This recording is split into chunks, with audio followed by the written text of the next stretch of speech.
Breaking down everything you need to know for week one coming up next on Love for the Game.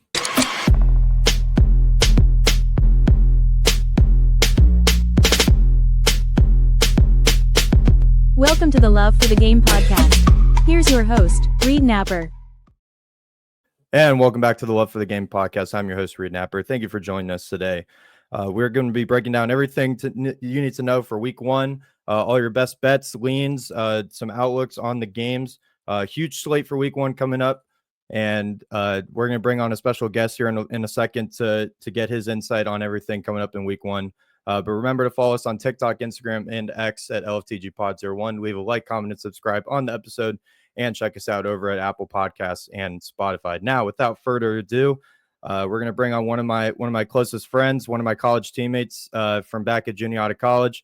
My quarterback, that's an inside joke. But my quarterback, without further ado, we're going to bring on Calvin German. Cal, how are you doing, buddy? Good. What's going on, Reed? How you doing? Doing all right, man. So you just graduated last year from Juniata. I was a year ahead of you. But Yep. you were my quarterback. I played tight end for 2 years in my final 2 years of school. So a lot of good memories. Happy to have you on. Oh, appreciate it, Reed. Definitely great memories throughout the years playing ball with you over at Juniata. Been talking about doing this for a little bit, and glad to be on the show today, helping out and giving some takes. So I'm excited about it. Yeah, and you've been telling me you've got some hot takes for sure. So I can't wait to hear what you got. But without you know further I always ado, got something up my sleeve. yeah, no kidding.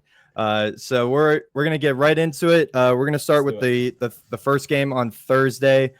We have Boise State heading down to Tampa to take on the South Florida Bulls. This game will kick off at 5:30 Eastern over on ESPN.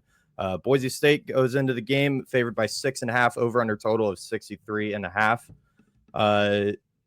Boise State, coming in with a lot of expectations after being the Group of Five representative last season in the college football playoff with star running back Ashton Genty, but losing him to the NFL obviously has huge shoes to fill. And from what I've seen, there's going to be a running back by committee going into this game, headlined by Breezy Dubar. That's a fantastic name.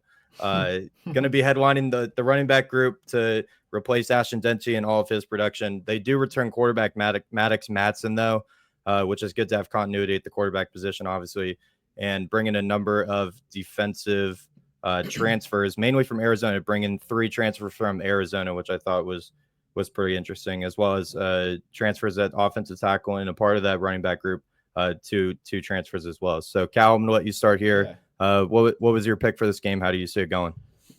Yeah, I had Boise State in this one. Tough year for them ending last year, although they did have a good leading up to that game against Penn State.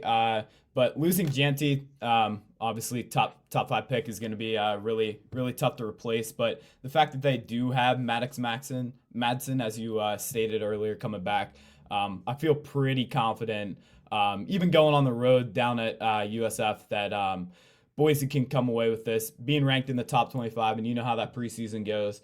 Just everything that goes into it leading up to camp after an overall successful season last year. I think that they'll be prime and ready to go week one, looking to start off how their season transpired last year. So I got Boise State in this one.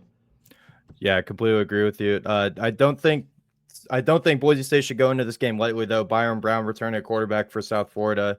Going into year 4 under head coach Alex Golish, looking to be competitive in the American Conference. Although I do have Tulane winning the American Conference against Navy in the championship game. But I do have Boise State also making the Mountain West championship game. X factor for Boise State, again, how do those running backs, really make up for the productivity that they lose with Ashton Genty going to the Raiders? And X factors for South Florida, I listed, who in that receiver group for South Florida really can make plays from Byron Brown. They do bring transfers over, Chaz Nimrod from Tennessee and Mudia Rubin, I believe I'm saying that correct, Mudia Rubin from Stanford, looking to make plays for that South Florida receiving group. But I'm with you. I'm going to take the points of Boise State. I'm going to go with 6.5. That's going to be my lock in this game.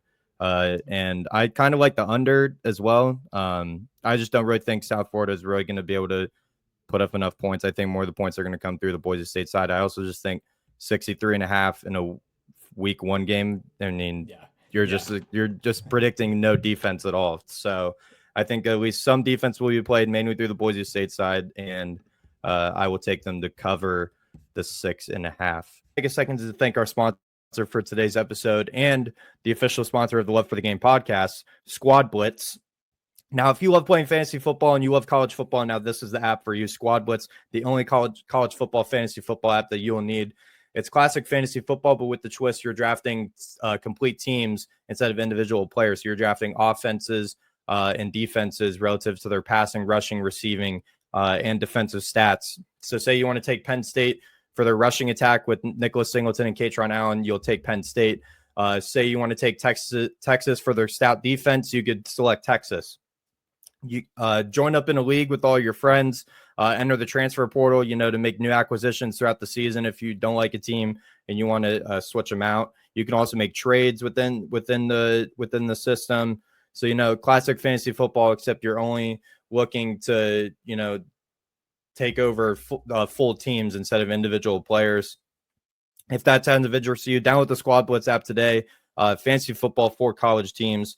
And upon sign up, use Love for the Game under the referral tab upon sign up. And thank you to Squad Blitz for sponsoring this episode of Love for the Game. We got a Thursday night game taking place in Kansas City. We've got Nebraska and Cincinnati. This will be taking place at Arrowhead Stadium, home of the Chiefs. This will be a 9 o'clock kickoff on ESPN. Yeah, no kidding. With Baby Raiola and Nebraska taking on the Bearcats of Cincinnati. 9 o'clock kick on ESPN. Nebraska favored by 6.5. Over under total of 53.5. You already mentioned it, Cal. Dylan Raiola returning for a second year as a starter at Nebraska. I'll let you kick off the thoughts there because you seem to be pretty high on him. Oh yeah, Mini Mahomes, Raiola QB over there for Nebraska. He had a great year last year, throwing for 2,800 yards, 13 touchdowns. Overall, a really efficient season as a freshman. Saw some great jumps that he took last year. One area of concern for him was going into this year is definitely cutting down on the interceptions. Last year he had 11. So definitely looking to switch that ratio up for him this year if he can. I was just watching a interview the other week about Dylan and just his progress in the offseason and how he's been working and who he's been working with. And he seems to have been having a good offseason. Trying to get some more continuity with the guys going into year 2, but he knows the spotlight. He's used to it. He stepped up in some big moments last year, as we saw, and I'm excited to watch him not only this Thursday at Cincy, but definitely throughout the season, the Big Ten there. Yeah, for sure. And you were talking about trying to build off of last season, and they brought in some key receivers for him. Dane Key from Kentucky and Isaiah Hunter coming over from Cal to lead that receiver group. They also bring back a bunch of O-linemen as well and bring in 2 notable starters from other programs, Elijah Pritchett from Alabama and Rocco Spindler from Notre Dame. So, but the question mainly for Nebraska for me was, where is that defensive line going to be? They had a lot of guys transfer out on the defensive line, and they also bring in a new defensive coordinator as they lost their coordinator to Florida State. So I think there's a lot of questions really for the defensive front for Nebraska. That's where I'm, questioning where all the productivity is going to be since they lost all of that. Let's take a quick outlook at Cincinnati because they lost a bunch of a lot of staff left Cincinnati. And they also bring in a new defensive coordinator and lost a bunch of transfers as well. I don't really think they're going to be as competitive in the Big 12 this year. I'd kind of see them going under their win total 5.5. Yeah, they lost their main running back, Corey Kiner there, who was at 1,100 yards last year. Also, as you were mentioning, they lost their top 4 receivers, not counting their tight end. So that's major production that they lost. Although they do have their starting quarterback returning as a senior, Brendan Sorsley, who threw similar to Raiola last year, but had 18 touchdowns. But again, the big number for me there was took 17 sacks last year. So we'll see how that O-line can hold up this year. And as you know, that's the key to the game. The big guys up front, if they can move guys, stay healthy throughout the year, That will really go a long way for them. And back to Nebraska, their O-line blanket that you were talking about with the 2 transfers coming in, I think that will definitely help Rayola, especially in the pocket. And how he likes to move and stuff, extend plays. So if they can hold up for him, it will be a tough day for Cincinnati. But Yeah, I agree with you. yeah, It's going to be tough for Cincinnati to keep up with Nebraska as they look to take some more momentum here with Rayola in year 2. yeah, for sure. So it seems to be the big question mark. How is that Cincinnati O line really going to hold up against some unknowns from the Nebraska defensive line at least? And that's actually the X factors I wrote for both teams is which O line can really protect their quarterback to be able to make plays downfield, establish the running game early and often. I think. But personally, I'm going to take Nebraska in the points here. I'm gonna lay the 6.5 from Nebraska. I project them winning this game in the range of 31-13, 31-10, something like that. And Nebraska, 3 out of their last 5 games at the end of last season, they covered the spread. So I don't really see a way for Cincinnati to really keep up the score, especially as you said, losing 4 offensive linemen. Again, it all starts up front. If the Nebraska pass rush and really gets after Sorsby at the start of the game, if say for instance they have 3 sacks in the first quarter, it's going to be a long day for that Cincinnati offense. How do you see this one playing out? Yeah, I agree with you. I'll take Nebraska in this one. And another thing with that, I was also watching an interview with the Nebraska DC, and he said the main gap they're trying to fill this year is definitely stopping the run on that D line, which might not be an issue in this game as Cincinnati, again, their leading rusher is gone. So we'll see how that plays out, but I think that's a lot going for Nebraska. Even on the road, I trust Rule and him going into Arrowhead to start the year off and get them going in the right direction, which they've been building the program towards the past couple of years, a little more consistently than Cincinnati has. Yeah, for sure. And they'll really have to build on stopping the run, especially with the teams they play in the Big Ten. Notably week 4 against Michigan. That'll be a good test for them early on to see how they play against the run game. So Cal and I are both on Nebraska, taking the 6.5. We will move on to Friday now. 8:00 kick on ESPN. Georgia Tech heading out to Boulder, Colorado to take on the Colorado Buffaloes. Georgia Tech favored by 3.5. It actually moved today as of recording. The line moved to 4.5 over on FanDuel. Over under total of 54.5. Cal, I'll let you start off with this one. How do you see the Yellow Jackets playing in Boulder? Yeah, I'm pretty high on the Yellow Jackets, I'm going to be honest. I remember watching that, what was that, the 8 overtime game last year against Georgia late in the season there? I thought it was going to go for 20 overtimes. I thought it was never going to stop. Yeah. But I like Georgia Tech. Again, they got Haynes King coming back. I think he's a top quarterback in the nation, not only player-wise, but personality-wise. He's just a tough guy, and they like to set their run game to start. And Colorado will know what they're getting with Georgia Tech right off the bat. Just hard-nosed, run it down your throat type of offense, especially with their running back returning as well, Jamal Haynes. So the 2 Haynes connection there.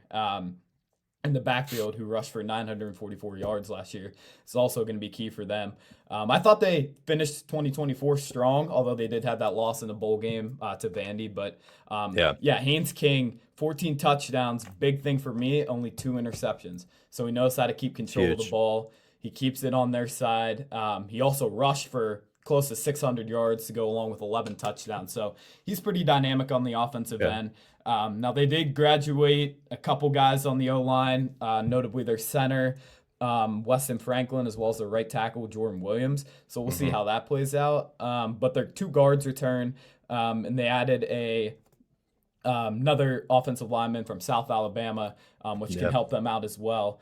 And then they're also high on Ethan McKinney coming back off an injury that he was dealing with all last season. So I think they got a lot going for him on the offensive end. And I think that if they can establish the run game to start, I think that that'll go a long way for them. On Colorado's side, I'll let you get a little more into that. But just talk about losing the key guys. A lot of turnover as Coach Prime loves to hit that portal, loves to hit that copy and paste into that roster for them. So what do you think about Colorado? Biggest storyline for them, how are they going to replace Shador and Travis Hunter? They're 2 all-world players for them last year. They bring in Caden Salter, who also, as of recording today, just got named the starter for Colorado. So he will be out there with the first offense for the Buffaloes when they take the field. But he also said in his press conference, don't be surprised if 5-star high school quarterback Julian Lewis also gets some playing time. But he was Prime really made an emphasis in his press conference that Caden Salter really can make a difference with his legs, which we saw time and time again at Liberty for the 2 years he was there. So if he's able to, get out of the pocket, maneuver a little bit, I think that's really gonna play a big part in that Colorado offense and how it proceeds. The physical O line, I think, could also be a play for Colorado. That Prime has made that, a staple since he got there, to really establish the run game first and foremost for the Buffaloes. And another note, just like you said, they really like to hit the transfer portal to try to make an immediate impact. But going back to Georgia Tech real quick, something I think that people are glossing over is they did lose their leading receiver Eric Singleton to Auburn, but they did add back in the portal 1,000+ yard receiver in Eric Rivers from Florida International, had 12 touchdowns as well at wide receiver. Another similar body type to Eric Singleton, will like scat back type of deal. Really can get in and out of tight spaces and really is shifty, really is fast. So I think he's really one to watch out for Georgia Tech. But I think their experience is going to play a real big part in this game. Like you said, Haynes King coming back at quarterback, 14 touchdowns and 2 interceptions, 73% completion percentage as well. Good for fifth in the country last year. So I think that the Haynes twins in the backfield are really going to play a big role in this game. I see Georgia Tech coming out with the win. I'm projecting somewhere in the range of 20-21, 28-24. I think it will stay close most of the game, but whichever team comes out with the ball last in the fourth quarter, I think could make the real difference in this game. I'm going to take Georgia Tech to lay the 3.5. Even on the money line, it might sprinkle a little bit. But how do you see this one playing out? Yeah, I agree with you. I think that this is all going to come down to style of play. Because Coach Prime is going to want to get out and run, but Georgia Tech's going to be a lot of hard smash football right in the trenches. So I think whoever can establish the style of the game coming out, and I think it'll be indicative of who gets the ball first. I think we'll go a long way in this one. But again, with Salter, yeah, he has experience, but last year completion percentage only at 56%, as well as a QBR of around 48.6%. Yeah. So those numbers need to bolster a little bit for me to be more confident in them. Maybe they will throughout the year, but not week one. I got Georgia Tech coming in a tough environment on a Friday night, but I got Georgia Tech in this one. For sure. And some notable betting trends. Georgia Tech 2-4 against the spread to finish the season last year, and their last 6 2-4 against the spread. The under happened in 10 of the last 15 games. And in their last 20 games as a favorite, they're only 5-14-1 against the spread. Whereas Colorado 9-2 against the spread at home under Prime, 8-3 straight up in their last 11 games. And they get off to a hot start in the month of August under Coach Prime. They are 5-1 in the month of August under Deion Sanders. So something to really keep a lookout for. But I think like we've talked about, the experience for Georgia Tech, mainly a quarterback with Haynes King, I think is going to be the deciding factor here. So Cal and I both on the Yellow Jackets to go into Boulder and win a big one on the road to start the season. Happening at the same time over on Fox, we've got a huge one between the SEC and the Big 12. The Auburn Tigers heading into Waco to take on the Baylor Bears. Auburn favored by 2.5, over under total of 57.5. Some notable transfers coming in for Auburn. Obviously, Jackson Arnold coming over from Oklahoma. His time in Oklahoma didn't really finish the way he wanted to. Did get a signature win over Alabama near the end of the season. But turnovers really seemed to be the problem for Jackson Arnold before he left Norman. But he does come over to Auburn with arguably one of the best receiver groups in the country, headlined by Cam Coleman and Eric Singleton, as we just mentioned, transferring over from Georgia Tech. Could arguably be the most dynamic receiver duo in the country. And arguably also as well the top 10 to 5 O-line group, as expected from reports out of camp. That O-line has really been making strides throughout camp. Defensively, I think their front 4, front 7 could really play a big role. namely Chris Murray and 5-star prospect Jared Smith. Chris Murray transferring in from Sam Houston State, of all places, but he led them in tackles for loss. But, I think the defensive front for Auburn could really, play well against the Baylor Bears offensive line. They do return a few starters on the offensive line, but I think, the SEC just plays ball different down there. I think they recruit to dominate in the trenches. But the biggest question mark for me is arguably on the Auburn secondary. They were 117th last year in 50 plus pass plays given up, pass plays over 50 yards. So if they're better in that department, I think if they just limit the big plays on the back end, keep everything in front of them, I think that could go a long way for Auburn. How do you see Baylor faring in this game, Kyle? Yeah, I think you stated it pretty well earlier. I'm a big SEC guy over here, Reed. So I like the SEC style of play. I think Baylor's going to be a tough place to play at, especially early on in the year.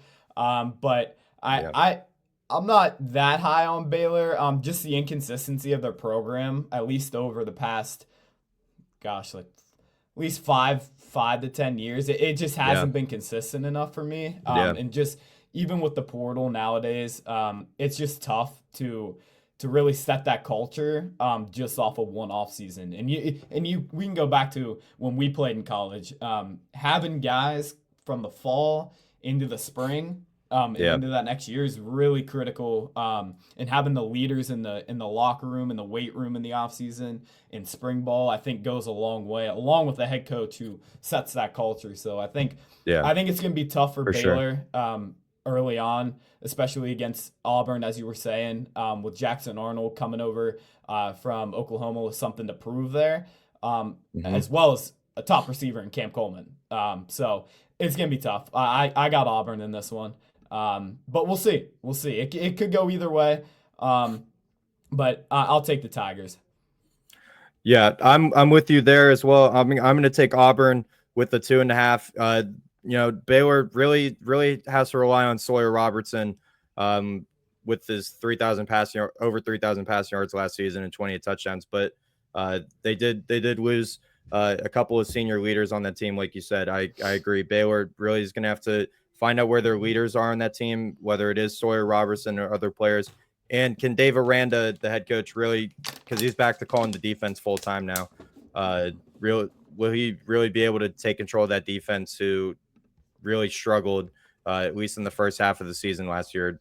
Most of their games on that 6-1 finish last year really came down to offensive shootouts because of Sawyer Robertson and his playmaking abilities. So I'm with you there on Auburn minus the 2.5. And I really like the under here as well, 57.5. Again, it seems like a lot of points. The last 7 games for Auburn last season, the under happened 5 of the last 7 games. And Baylor isn't really great as a underdog at home as well. Since 2015, 34, 32, and 3 against the spread as an underdog at home. So I like Auburn here minus the 2.5. I think they establish what an SEC team looks like in this game. I think they squeak it out. I have it a little closer than maybe what people think. I think Auburn wins this game 31-27, but again, a statement win to start the season for the Tigers going into that tough SEC schedule later on.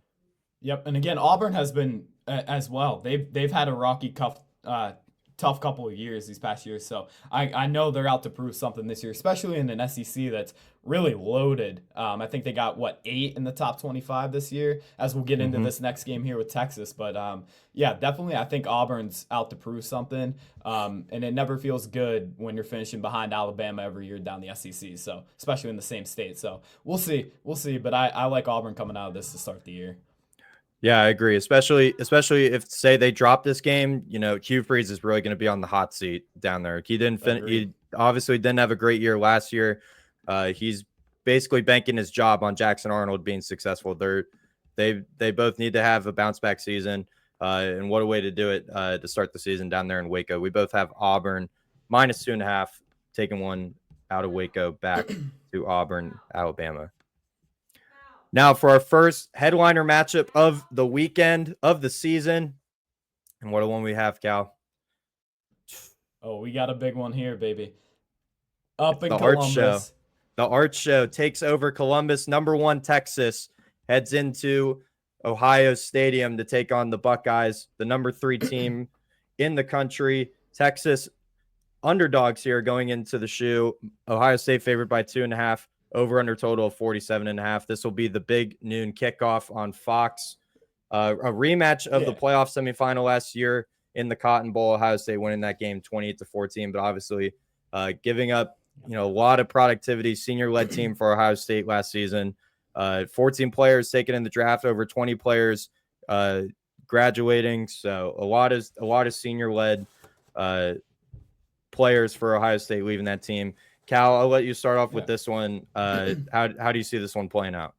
Yeah, first off, Reed, I got to say something. How about big noon on Fox ruining some college football here? I mean, this is a prime time. This is 8 o'clock. This is 8 o'clock, ABC at Columbus. So that's the first thing I want to just set in stone right off the bat here, because I got a little bit of an issue about. We know that one all too well as Penn State fans. We've been screwed the past few years by Big Noon, especially last year. That Ohio State game should have been at night. So, but that's neither here nor there. They won't even get their game on YouTube TV, so they'll lose. Exactly. They'll lose probably 25% of their viewership to begin with. So, but how do you see this one playing out? Yeah, this is. I mean, what better game to start off the college football season than this one? 3 headliner games to start the year. Yep, and a top 3 matchup with the defending national champs up in the shoe. What an atmosphere it's going to be. But I think this game is going to be interesting. One, to start off and put it plain and simple, we got 2 rookies basically at QB. A lot of hype surrounding both of them. Sayin, Manning, both former 5 stars respectively coming out of high school. Manning happened to sit behind Ewers for those couple years and kind of learn the way, as not many freshmen, would see nowadays, especially not hitting the transfer portal like he did. So I think the whole state of Texas is behind Arch, but we'll see. And then on the other side, Sayin, he replaces really a stacked offense and just a true poised leader last year in Will Howard going to the Steelers in the NFL. But he's had to earn a spot in preseason in spring ball, and the team seems to be behind him. I like his style of play, former Bama guy. So he knows the competition. He knows what level he has to play at to perform. I would say, as you were saying earlier, with Ohio State losing a lot of guys to the draft, Texas, on the other hand, they also lost a lot to the draft. They lost 12, which was their school record last year, which is crazy in itself. So I think this will come down to the turnover battle with the young quarterbacks and who can really control that, especially Arch on the road. Because all the media, you hear Get Up, First Take, SEC, they're all talking about how's Arch going to handle it. And I think it will be really testament, especially in that first half, what quarterback between him and Sayin can really limit that turnover battle. And I was seeing on ESPN that Texas with a win has a 95% chance to get in. Ohio State with a win has an 82% chance to get in. But with a loss, Ohio State only has a 57% chance to get in. So this is a big game on Ohio State's side. And I think the one question for Texas, at least on the offensive end, is going to be that O-line. They're returning only one offensive line starter. A lot of guys are losing to the portal. So they're staying within, as Sark likes to build within the program and staying true to that, which is good. But I think it will be a little shaky, at least at first, on the road in such a tough environment. But yeah, and then on Ohio State side, I know you'll get into that, 2 new defensive and offensive coordinators. So it's going to be a whole reboot for Ohio State as well early in the year. And you know how much pressure is on Day on that side. So but I'll let you talk more about Ohio State's end. Yeah, so like we said, Julian Sayin, former 5-star quarterback, taking the reins over for Will Howard. They bring in a new running back, Donaldson from West Virginia, I believe he transferred in from, and a couple other players on the D-line as well. But the headliners for Ohio State, obviously Jeremiah Smith and Caleb Downs, arguably the best players in the country on both sides of the ball. But how does Ryan Day retool that senior-led group? to be ready for a challenge like this. And in most of their first full games as a starter, some of them might have gotten playing time against Texas last year, but it's a completely different beast when you're out there in that first possession and you're going against the Longhorn. You just see that Longhorn logo on the helmet, and you're facing against the nephew of Peyton Manning and Eli Manning and Arch Manning. So, Yep. The biggest question mark for Ohio State I have is really how their O line and interior defensive line, which were two of the mainstays in that senior led group. How do they fare against a heavy Texas led defensive front, mainly named by Anthony Hill Jr. and Colin Simmons, two of the best edge rushers in the country? How are they going to fare against two of the bigger names in the SEC? And I really think Texas controls this game on the line of scrimmage. Again, that interior defensive line for Ohio State, they're going to have to replace. I know Kenyatta Jackson's a big name up front there, and Sonny Styles as well for Ohio State. But I think this Texas O line really takes control of the game. I know we said they only have one true player returning, in Trevor Goosby, who is questionable coming into this week. But Sark said yesterday that he is good to go, even though he was questionable coming into the week. And I think a big name that people aren't mentioning enough is C.J. Baxter coming back at running back for Texas. Although Quintravion Wisner is still there, and that makes up a really dynamic duo in the backfield, I think C.J. Baxter missing last season due to injury, coming back, I think is going to be a huge factor, to take some of the load off of Arch Manning, especially going into that hostile environment. But I'll let you give your pick for this one. I think we're both going the same way, but how do you see this one faring out in the end? Yeah, again, I like that safety blanket you were talking about, especially for Arch. It's nice to have a guy back there in the backfield that you can trust. And sure. I think that, and on the other side, saying, I mean, when in doubt, hey, throw it to 4, give him a go ball, give him a quick out. Man, that should just be the game plan. I mean, just get the ball to him, and you should be okay. But we'll see. I like Texas in this one. I think Texas has been building a program the past couple years. And last year, I think they ran into, in my eyes, no clue how Ohio State, what were they, an 8 seed or something like that? It's something crazy like that. Yeah, I thought they were the best team in the country, and they were. They ran into a tough team, but they fought hard. But I think Arch sitting a couple years and really taking it in, what it takes to be the quarterback at Texas will help him and help Sark too. And they got a pretty great relationship going on. Whereas on the other end, I'm not confident in saying right now, at least to start the year, especially with Day. He usually takes a little bit to kind of ease his quarterbacks in. So I like Texas on the road on this one to really set the tone early on in the year. But on the other hand, an interesting stat here, Ohio State hasn't lost at the shoe to a non-Big Ten team since 2021 when Oregon came in there.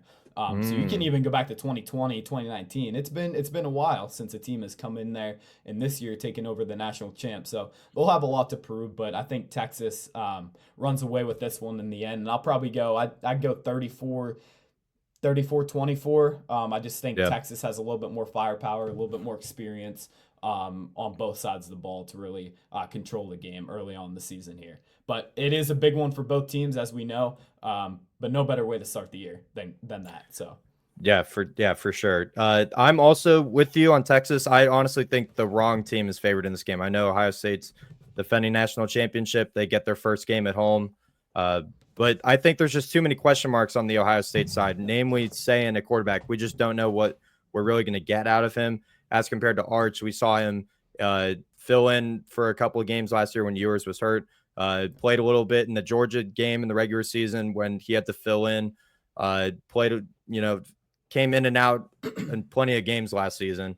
So he obviously has experience against big time talent, obviously playing in the SEC. And I think, that experience, learning behind Ewers, learning under Sark, now in his third year in the program, his first year as a starter, I think it will go a long way for him. So I'm also taking Texas. I'm going to take the 2.5 points, and that's going to be my best bet here. I see Texas. I'm going to see a way low scoring. I'm going to say 21-17. And again, the turnover battle here, I think saying being the more inexperienced quarterback could play a big factor here. Yeah, and I think one thing that you hinted at earlier, definitely the Ohio State D line is still young, which is Hmm. also bodes well for Texas on the offensive line, losing a lot For of those sure. guys. You're not going up against Jack Sawyer and JJ Tuamalu on the defensive side like you were Yeah. last year. So Yeah. I think For sure. that's one thing that's going to help out Texas on the offensive end. And if I will say, Ohio State, they better be playing their butt off this game in everything that Hmm. they have in this game, because I'm not gonna lie, they can rest until November 1st when Penn State comes to town. That's Yep. just how it goes. So especially in the Big Ten, they got a little easy streak there until Big Ten and Penn State and Michigan late in the year. So I think Ohio State has more to play for in this game, but I think Hmm. Texas is the better team to start the year. That could change. Who knows where we'll be at in December and January when it matters. But at least to start the year, Texas in this one. For sure. And, Matt Patricia also taking over as the defensive coordinator there for Ohio State, a number of years in the NFL with Bill Belichick and the Patriots. I don't think an NFL style defensive coordinator really is going to fare well in the college game. There's a lot more motions, uh, odd I agree. formations that you'll see compared to the NFL. So I think that's also another talking point. So Texas under Steve Sarkisian 4-0 straight up in the openers, 3-1 against the spread, but as an underdog, 1-6 straight up and 2-5 against the spread. And then Ohio State under Day 4-0 straight up in openers, 2-4-1 against the spread. And while at home Day, 37-3 straight up and 24-16 against the spread. So as you said, 37-3 straight up at home is a really good record. Haven't lost since that CJ Verdell takeover game for Oregon a few years back Yep. for the Ducks. Yep. So we both see Texas going into the shoe, getting a signature win to start off their season, and it's one of three headliner games of the weekend, which is crazy. We get three games of that caliber to start the year. But going on at the same time, down in Atlanta, the Syracuse Orange will be taking on the 24th ranked Tennessee Volunteers. This will be over on ABC. Again, taking place down there in Atlanta. Tennessee favored by 13.5, over under total of 50.5. A lot of question marks around Tennessee, namely with Nico Iamaleava leaving to go to UCLA, and that whole drama that carried out with Josh Heupel, their head coach. Joey Aguilar, who was at UCLA for a hot second after transferring from Appalachian State, will take over as the starting quarterback, and looks to be at least a serviceable option for 1 year under Josh Heupel for that Tennessee offense. Heupel really likes to run and gun. He'll establish the run game and then be able to bring the secondary down and hit them over the top. That seems to be his MO. The defense seems to be the strength of the team. Once again, their defense played really well last year. Top 5 defense in the country, matter of fact. But can they stay consistent throughout the year? With their offense really having a lot of question marks throughout camp and spring ball. But who really steps up on the outside of receiver at Tennessee? That's the biggest question for me. Not a lot of returning production at receiver, but they do seem to have a lot of continuity on the O-line.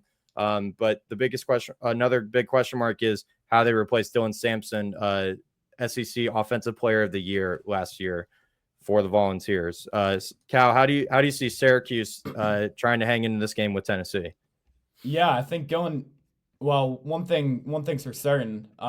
Rocky Top is a lot different than a neutral site at Atlanta there. So that's Yeah. that's the first thing. I think Syracuse will be okay in this game to start.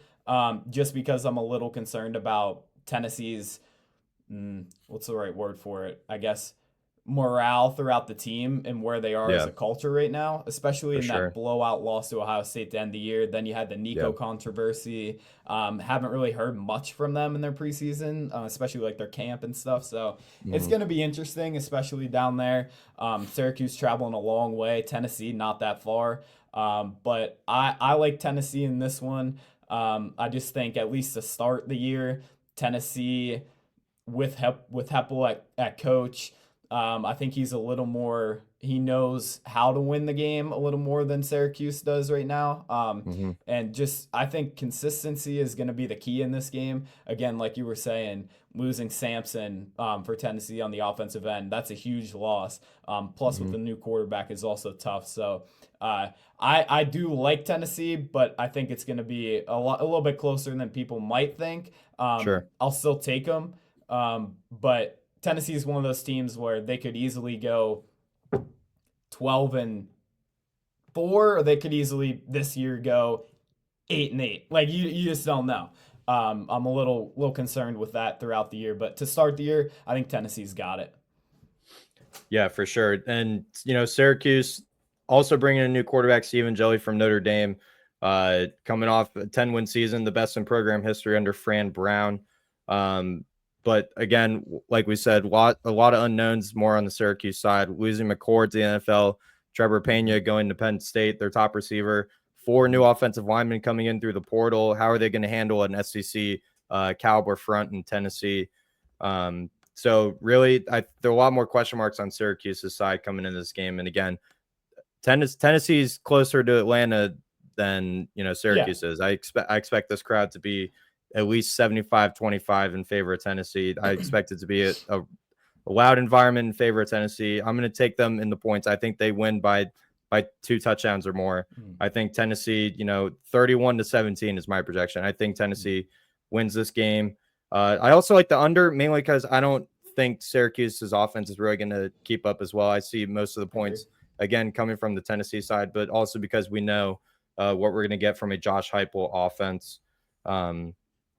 But against the spread, Tennessee in their last 9 games 3-6, but 12-6 against the spread when they've been favored as the home team, and they are serving as the home team in this neutral site game. Also, since 2022, 9-0 in non-conference games. Yep. So if that's any track record to go by, we like Rocky Top here, and we expect to hear it all day long. All right. In our last game that we'll be breaking down today, part 2 of the week 1 slate will be coming on Thursday. The 3:30 kick over on ABC. The Alabama Crimson Tide going into Tallahassee to take on the Florida State Seminoles. First game in the redone Doak Campbell Stadium. Alabama favored by 2 touchdowns, 13.5 points, over under 50.5. I'm going to be frank here. Florida State might be doomed in this game based on solely how Thomas Castellanos has been talking in the offseason. A big note I wrote at the top of my paper, BTA. If anyone knows what that means, this game could be BTA from the opening kickoff. Cal, I'll let you start on this one, though. I think we're not going to spend a lot of time on this game. Yeah, I think this is going to be a runaway game for Bama. Even though they're coming off Milroe leaving to the draft, they still got top 2 receiver, cover college football, Ryan Williams coming back for them. Now they are going to be without running back Jam Miller for last year, but the O-line is still, again, they're coming back strong. And I think that they can establish the run game early. And Ty Simpson's an interesting guy. You don't see a lot of guys waiting for their turn to start. It's somewhat similar to Arch, stuck it around there through the program. Exactly. Yeah, and you just don't see that nowadays with the portal. So I think Simpson's loyal to Alabama. I think he's built a great kind of connection with the fans there, kind of sitting behind Milroe. So I think that they're pretty set right there. Their wide receivers, again, they're dynamic. This might be one of the best, definitely in the SEC, if not the country.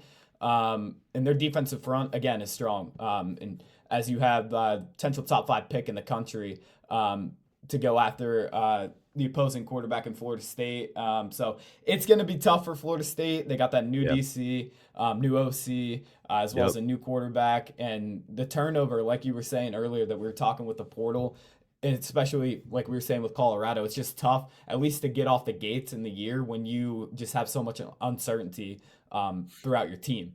And I think leadership is going to be key in this one. And I think Bama's been building that leadership after definitely a down year last year. By no means what the Bama standard is. And I know DeBoer feels the same way. So and like you were saying, with Auburn's head coach being on the hot seat, this could be another one. If things don't start well for DeBoer this year, you're going to hear the fans chirping. You might even hear them talking about bringing Nick Saban back. You never know. um, yeah, I like Bama in this one. I think they got something to prove this year. And the Bama way is the Bama way. But with their prolific offense, it's going to be really hard for Florida State to slow them down. I got Bama as a huge lock in this one. What are your thoughts here, Reed? Yeah, I think you hit all the nails on the head there. I think the biggest thing here is Ryan Grubb coming over for the offensive coordinator position. He was supposed to be there last year, but then got a last second offer to the Seahawks. So was there for 1 year. Didn't work out in Seattle. So now he's back with Grubb, who was his offensive coordinator while at Washington. But I think we know what we're getting with Alabama. We're going to get a good run game, even though, like you said, Jam Miller will be out for at least the first few weeks with a collarbone issue. But again, strong offensive line, strong defensive line, good running game for Alabama. Dynamic receivers. Reports have been saying they could go 8 receivers deep behind Ryan Williams and Jeremy Bernard. So I think, again, we know what we're getting with Alabama. I'm with you. I see this game as a complete blowout. I have Alabama 42-7. Again, Florida State, a lot of turnover. This is not the game you want to start the new season with the new offensive coordinator, new DC, new quarterback. Again, a lot of transfers in for Florida State, which obviously didn't work out for them last year at all. Shot up in flames. So again, Yeah. I think Bama runs away with this game. I got 42-7 as the final score. That just goes under the total as well. If anyone's looking at that.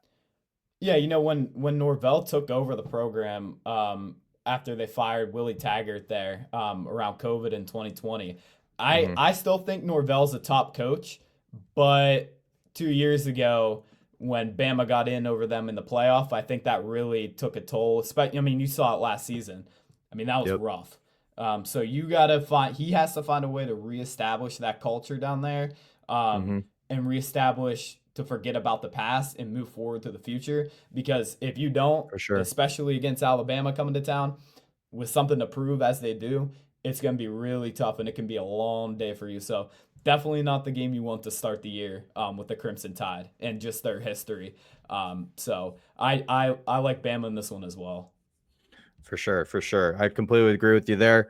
So that will do it for at least the first half of our week 1 breakdown. Cal will be back on Thursday, and we will be breaking down at least the second half of the notable games in week 1. But just a recap of all the games that we broke down today. My picks, I have Boise State -6.5 and Nebraska -6.5. Those games will be on Thursday. Georgia Tech and Auburn, I have both of those spreads going on the road and winning. The first headliner game of the weekend, I got Texas in the 2.5 points against Ohio State. Tennessee, I think, wins by 2 touchdowns against Syracuse, and Alabama, an absolute rout against Florida State on the road. For Cal, I'll let him break down his picks one more time. Yeah, I got sort of the similar things to you. Definitely Boise State money line, that one at 220. Nebraska, same thing at 245. I like Georgia Tech on the road in Boulder at the spread there at 4.5. Auburn, again, as we were talking, I like that spread at 2.5 there. The biggest game of the weekend, the highlighter, Texas, Ohio State. I'm definitely, taking Texas money line in that. I definitely agree with you. It should have been flipped. Defending champs, to me, doesn't matter this time around. And then Tennessee, I'll take them at -13.5 as well. And then, Bama's my easiest lock of the weekend here. So, Sure. But hey, isn't it great to have football back though? I mean, can't talk all year about it. The preseason, you see the media and everything, stuff coming out of camp, who's going to be good, who's not. But now the teams get to put to test this weekend. For sure. I'm looking forward to it. Going to be glued to the TV all day, starting with Lee Corso's final college game day there in Columbus. It's going to be a fun watch. Thursday to Monday night, baby. 5 full days of college football. But I want to thank you for joining us on Love for the Game today. Want to thank you, Cal, for joining us on today's episode. We'll see you back here on Thursday. Remember to follow us at TikTok, Instagram, and X at LFTGPod01. Leave a rating over on Apple Podcasts and Spotify. And remember to leave a like, comment, and subscribe. Cal, any final thoughts from you today? No, I appreciate the time here, Reed. I had a blast doing this. It was exciting getting to research all these teams that honestly I don't normally research. Some of the lower end teams that people often forget about. But Yeah, yeah, definitely, I appreciate you having me on. I'm excited to see where we can take this podcast. And definitely, if anyone has any suggestions or anything for us, leave them in the comments. Shoot us an email. Shoot us a DM. for We're sure. always open to finding ways to grow on this podcast and get it out there to guys and football fans across the country. So definitely looking forward to this year, and we'll see where it takes us. For sure. Thank you guys for watching. We'll see you back here on Thursday for part 2 of the week 1 breakdowns. Thank you. Have a good rest of your week, and God bless.